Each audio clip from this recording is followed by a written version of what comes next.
అమ్మా నమస్తే. మీ పేరేంటండి? మునిరెడ్డి. మీ పేరమ్మా? ఇద్దరు వైఫ్ అండ్ హస్బెండ్లేనా? ఓకే. ఇంకా ఇంట్లో ఎవరెవరు ఉంటారు మీ ఇంట్లో? మీరిద్దరేనా? పిల్లలు? అసలు ఇది మీ సొంత ప్లేసేనా? మీ సొంత ఇల్లేనా? ఈ రూమ్ ఇచ్చిన దానికి ఈ బండ్లలో వసూలు చేసి వాళ్ళకి కట్టాలి. పొద్దున్న లేచి రాత్రి కలెక్షన్ ఎత్తుకొని రాని ఇప్పుడే వచ్చి తీసుకొని పోయి. ఏంటి ఈ బండ్లకు కిరాయి బండ్లన్నీ ఇవి కార్లా? సార్లు వచ్చి ఈ గుడిసి ఇచ్చిన దానికి ఈ బండ్లలో వసూలు చేసి వాళ్ళకి కట్టాలి పొద్దున్న లేచి. ఈ గుడిసి కోసం దీన్ని చూసుకొని ఇంకేడైనా పోతే కిరాయి ఇండ్లలో పోతే అయ్యో ఆ ముసలిదాడ అది చేసింది ఇది చేసింది అంటారని ఏడబడి ఉండి. మీది మామూలుగా సొంత ఊరు ఎక్కడ? మాది సొంతూరు తిరుపతి. నేను ఎప్పుడో వచ్చేసాను. హైదరాబాద్కా? హైదరాబాద్కి. ఏం పని చేసేవాళ్ళు ఇంతకు ముందు? ఏం పని చేసేవాళ్ళు? ఇంటికాడ పోకిరిగా తిరుగుతూ ఉంటుంది. నేనేం పని చేయనమ్మా. ఎందుకు పని చేసుకోలేదు మీరు? మరి తినడానికి మీకు ఎలాగొస్తుంది అలా తిరుక్కొని ఉంటే? అన్న నా తండ్రి వాళ్ళు చేస్తూ ఉన్నారు కదా, నేను పోకిరిగానే ఉండి ఇంట్లో బాధ పెట్టే కొద్దికి దూసుకొని వచ్చేస్తుంది. విజయవాడకు వచ్చి ఈమెను పెళ్లి చేసుకుంటే ఇవన్నీ. పెళ్లి చేసుకున్నాకైనా ఏం పని చేసుకోలేదా మీరు? అప్పటి నుంచి మళ్ళీ ఏదో అన్ని పనులు చేశాను. సున పని పోయాను, ఎక్కడ కూలి దొరికితే అక్కడంతా చాకాను.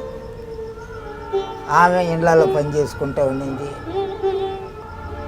ఇప్పుడు అన్ని పనులు వండేదానికి ఇదనేదానికి ఏమీ నాకు బాధ లేదమ్మా. ఇదికి ఆడ పట్టాల ఎత్తుకుపోయి బయట ఆ రెండు పనులే నాకు నిండా గలీజుగా ఏం చేయాలనేసి. ఎందుకు ఇవిడ ఎలా అయ్యారు? ఆరోగ్యం బాగాలేదా? ఈమెక షుగర్ అనేసి ఈ కాలు ఈ చెయ్యి పడిపోయింది. ఈ సిగ్నల్ హాస్పిటల్లో సుమారు 10-15 రోజులు పడి. అప్పుడు కొద్దిగా డబ్బులు ఉండింది నా చేతిలో.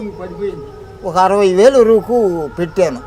మళ్ళీ నా వల్ల కాల తెచ్చి ఇంట్లో వేసుకుంటే మళ్ళీ షుగరు బీపీ అది ఇదంటే ఆ బెల్లలు తెచ్చుకునేది ఇచ్చేది.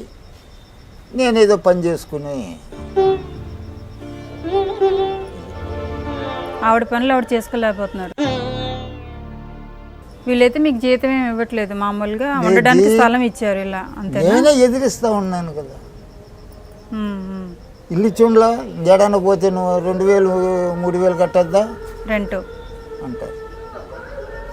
ఇంక ఈవెన్ గురించి ఇంకేడన్నా మారిపోయి ఇది అందామంటే ఈ కిరాయి ఎండ్ల కాడ నా వల్ల కాదు. ఏదో ఒక మాట అంటారు, నాకు శ్రీమంటింది. మున్రెడ్డి గారు, ఇక మీకు బియ్యం కోటా బియ్యం కాదు, మంచి బియ్యమే ఇవి. టవల్స్, నూనెలు, ఈ పొడి, కారం పొడి, చింతపండు, పప్పులు, సబ్బులు.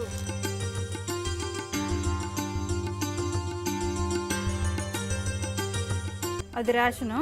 ఓకేనా? మీకు సరిపోతాయి. ఒక 2 నెలల వరకన్నా మీకు సరిపోతుంది కందిపప్పు అంతా కూడా మీరు రెగ్యులర్గా తిన్నా.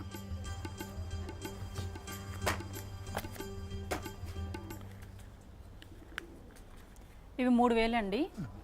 ఇవి మీకు మామూలుగా ఖర్చులకు ఉంచుకోండి. నేను ఇవిడికి చీర తెచ్చాను కానీ ఇంకా చీర ఇవిడ కట్టలేని పరిస్థితులు ఉన్నారు కాబట్టి అది నేను చేయాలి. నాకు అది కూడా మీరే చేయాలి కాబట్టి ఆ చీర నేను కట్టుకునే వాళ్ళకి ఇస్తాను.